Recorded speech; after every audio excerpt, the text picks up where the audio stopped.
तो आप लहसुन का इस्तेमाल ज़रूर किया करें।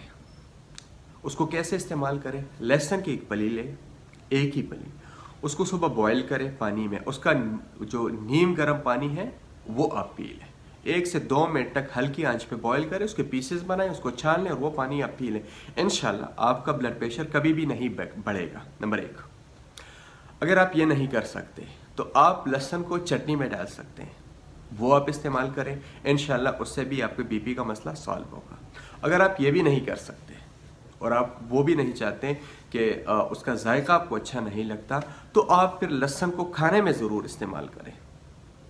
बजाय इसके कि आप नेशनल के, शान के, जितने भी ब्रांड्स हैं और आप उसके मसाले इस्तेमाल करते हैं, तो आप नेचुरल लहसुन का इस्तेमाल ज़रूर किया करें। आप प्याज डालते हैं सालन में, टमाटर डालते हैं, तो आप लहसुन का भी इस्तेमाल किया करें। इंशाल्लाह आपका जो भी ब्लड प्रेशर, आपके घर में जो भी ब्लड प्रेशर का मरीज़ होगा,